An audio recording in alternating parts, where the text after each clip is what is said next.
Welcome back, and hey, happy birthday, by the way, to Providence Park. Our soccer stadium, get this, 95 years old last month. She looks beautiful. It's actually the oldest soccer-specific stadium in the league, soccer-specific. And we know now it's home to the Thorns and the Timbers, but over the years, Providence Park has had a lot of different names and a lot of different uses. So in honor of her birthday, let's dive into the KGW Vault and take a look.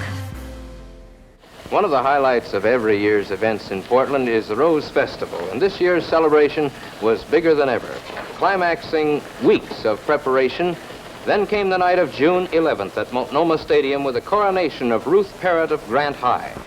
This was back in 1958 when Providence Park was called Multnomah Stadium, and Rose Festival events were held there.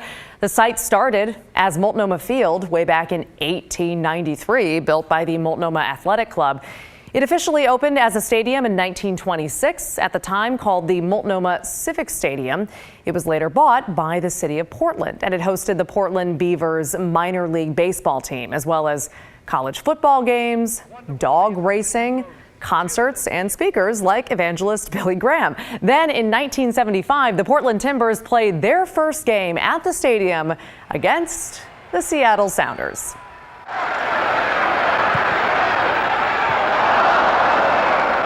Another Cinderella story in sports was and is the Portland Timbers. In their first season, they went all the way to the league championship game. They lost that game to Tampa Bay. Avid Portland fans rallied behind the Timbers and proved their loyalty in the attendance figures. Over 20,000 per game during their first year. See that? Portland's always been strong supporting the Timbers. Along the way, the stadium has been renovated several times, the latest just 2 years ago. It is incredible. The city sold the naming rights, by the way, and the field became PGE Park, Jeldwin Field, and finally, Providence Park. If you have any ideas for the KGW Vault, send them our way. The story at kgw.com is that email. We're going to finish the story right after this.